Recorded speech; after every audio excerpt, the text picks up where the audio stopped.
Rahimah Nabila Nurunajah, mahasiswa dari Prodi STR Gizi dan Dietetik, Politeknik Kesehatan, Kemenkes Semarang.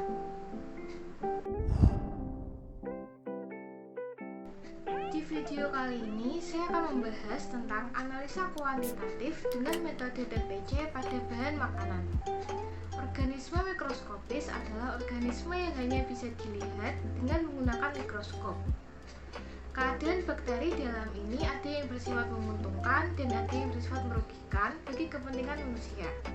Bakteri yang menguntungkan dan merugikan bagi kepentingan organisme akuatik perlu dipelajari supaya bakteri yang menguntungkan keberadaannya atau kapasitas jumlahnya dapat diperbanyak.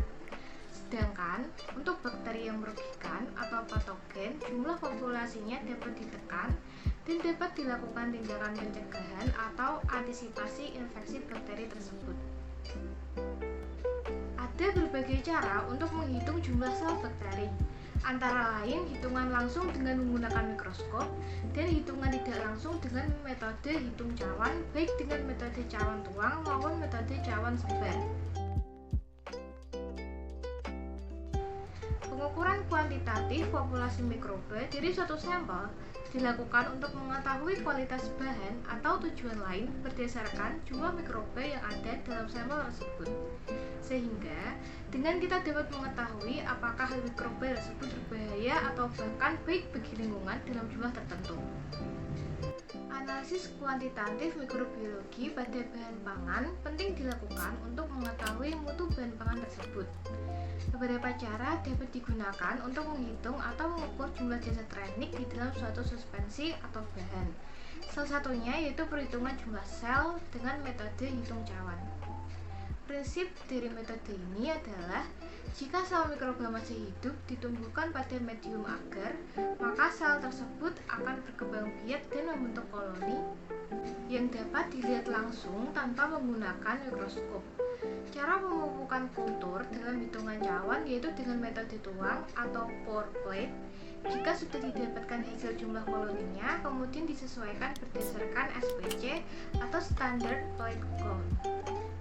Untuk prosedur kerjanya, yang pertama kita harus menyiapkan alat dan bahannya terlebih dahulu.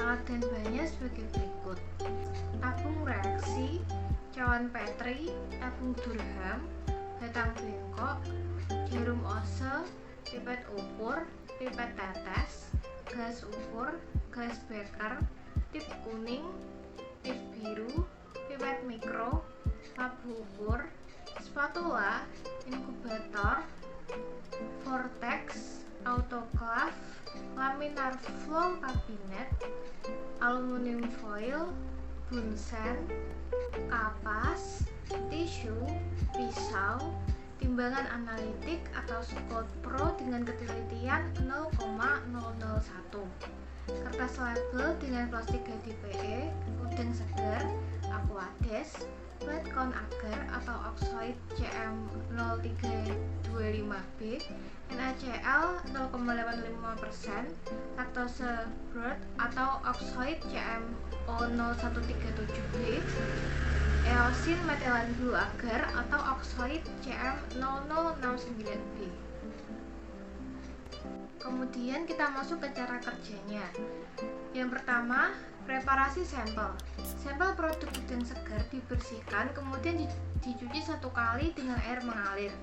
Masing-masing sampel diambil dagingnya di salah satu bagiannya, kemudian dimasukkan ke plastik HDPE steril. Setelah itu dihancurkan dan ditimbang masing-masing 25 gram. Dari 25 gram sampel tersebut, diambil 1 gram untuk dianalisis lebih lanjut. Kemudian uji TPC. Prinsip kerja analisis TPC adalah pertumbuhan mikroorganisme setelah diinkubasi dalam media agar pada suhu 350 derajat Celcius selama 48 jam.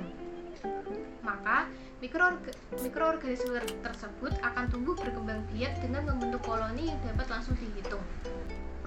Prosedur kerja analisis TPC adalah sebagai berikut. Yang pertama, timbang sampel secara aseptik sebanyak 25 gram dan ditambahkan 225 ml larutan Butterfield phosphate buffer, kemudian homogenkan selama 2 menit. Homogenet ini merupakan larutan pengenceran 10 pangkat min 1.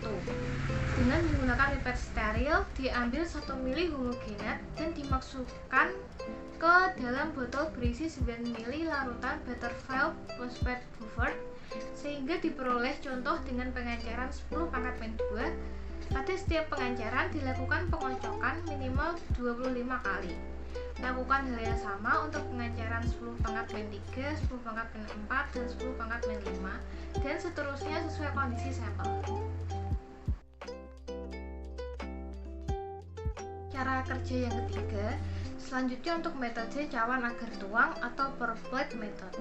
Dipipet sebanyak 1 mili dari setiap pengenceran dan dimasukkan ke dalam cawan Petri steril secara duplo menggunakan pipet steril. Yang keempat, ke dalam masing-masing cawan yang sudah berisi sampel ditambahkan 12-15 mili media plate corn agar atau PCA yang sudah didinginkan sehingga mencapai suhu 450 derajat Celcius. Setelah agar menjadi padat, cawan Petri yang telah berisi agar dan larutan sampel tersebut dimasukkan ke dalam inkubator dengan posisi terbalik selama 48 jam dengan suhu 350 derajat Celcius. Yang kelima, hitung jumlah koloni bakteri yang ada di dalam cawan Petri. Jumlah koloni bakteri yang dihitung adalah cawan Petri yang mempunyai koloni bakteri antara 25 sampai 250 koloni. Untuk rumus perhitungannya yaitu CFU sama dengan jumlah koloni bakteri dibagi faktor pengenceran kali sampel yang dituangkan. Demikian pembahasan yang dapat saya sampaikan, semoga bermanfaat. Kurang lebihnya saya mohon maaf. Wassalamualaikum warahmatullahi wabarakatuh.